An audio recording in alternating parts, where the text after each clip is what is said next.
Hello dears, ഇതാണ് ഞങ്ങൾ താമസിക്കുന്ന അപ്പാർട്ട്മെൻറ്റ്, വാർഫ് റെസിഡൻസ്. അപ്പോൾ ഞാൻ ഇന്നൊരു അപ്പാർട്ട്മെൻറ്റ് ടൂറാണ് കാണിക്കാൻ പോകുന്നത്. ഇതാണ് ഞങ്ങളുടെ നടന്നു വരുന്ന കോറിഡോർ. 28ാമത്തെ നിലയിലാണ് നമ്മൾ താമസിക്കുന്നത്. ഇതാ താഴത്തേക്ക് നോക്കിയാൽ ഇതിൻ്റെ കുറച്ച് ഭീകരാവസ്ഥയൊക്കെ കാണാൻ പറ്റും. മേളിലേക്ക് ഇത് മൊത്തം 33 നിലയാണ്. ഒരു 5 നിലയോളം കാർ പാർക്കിംഗ് ആണ്. അത് കഴിഞ്ഞിട്ടാണ് നമ്മുടെ റെസിഡൻസ് ഏരിയ വരുന്നത്. ഞങ്ങൾ 28ാമത്തെ നിലയിലാണ് താമസിക്കുന്നത്. ഇതാണ് മെയിൻ ഡോറ്. ഇവിടെ എല്ലാം സെയിം ആയിരിക്കും. എല്ലാവരുടെ ഡോറുകളും എല്ലാം ഡിസൈൻസും എല്ലാം സെയിം ആയിരിക്കും. ഇതാണ് മെയിൻ ഹാള്. കയറി വരുമ്പോൾ തന്നെ മെയിൻ ഹാളിൽ വേറെ പാർട്ടീഷനോ കാര്യങ്ങളോ ഒന്നും തന്നെ ഇല്ല. ഇതൊരു 2 BHK വീടാണ്, അപ്പാർട്ട്മെൻറ്റാണ്. റൈറ്റ് സൈഡിൽ തന്നെ നമുക്കൊരു അടുക്കളയുണ്ട്. അത്യാവശ്യം സ്പേഷ്യസ് ആയിട്ടുള്ള അടുക്കളയാണ്. പിന്നെ ഒരുപാട് കാര്യങ്ങളൊന്നും ഇവിടെ ഉണ്ടാവില്ല. കാരണം എന്ന് വെച്ച് കഴിഞ്ഞാൽ എൻ്റെ ഹസ്ബൻഡ് മാത്രമാണ് ഇവിടെ താമസിക്കുന്നത്. ഞങ്ങൾ ഇടയ്ക്ക് വല്ലപ്പോഴും വരുന്നു എന്ന് മാത്രമേ ഉള്ളൂ.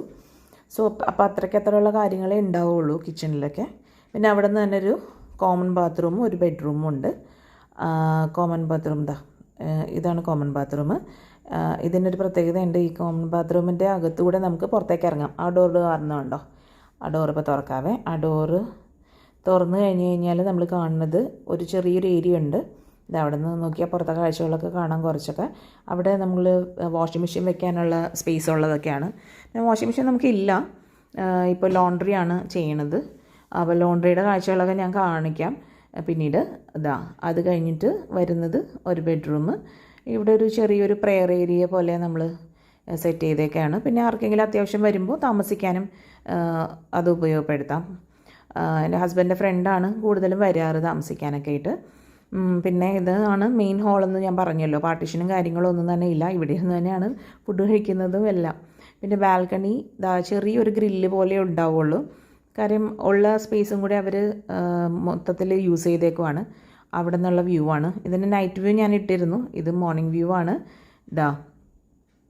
ആ കാണുന്ന ദൂരെ കാണുന്നത് ട്വിൻ ടവേഴ്സിൻ്റെ ഒരു ചെറിയൊരു എന്താ പറയുക, ഒരു ഷാഡോ ആണ് കാണുന്നത്.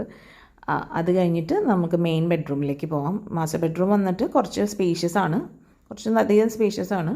പിന്നെ ഇതിന് സ്ലൈഡ് ഡോഴ്സ് ആണ് ഉള്ളത്. ഇവിടെ വിൻഡോസ് എല്ലാം സ്ലൈഡ് വിൻഡോസ് ആണ് ഉള്ളത്. അപ്പോൾ കുട്ടികളൊക്കെ ഉള്ളവർ കുറച്ച് സൂക്ഷിക്കണം. കാരണം എന്ന് വെച്ച് കഴിഞ്ഞാൽ വേറെ ഒരു ഗ്രിപ്പോ ഇതൊന്നും ഇല്ല. എന്നാലും കുഴപ്പമില്ല. നമുക്ക് അത്യാവശ്യം നല്ല രീതിയിൽ കാറ്റും വെളിച്ചം എല്ലാം കിട്ടുന്ന ഒരു തരത്തിലുള്ള റൂമാണ്. പിന്നെ അതിൽ നിന്ന് വരുമ്പോൾ ഒരു അറ്റാച്ച്ഡ് ആയിട്ടുള്ളൊരു ബാത്റൂമും. ഇത്രയൊക്കെയുള്ള കാഴ്ചകൾ. അപ്പോൾ thank you for watching. Keep supporting me.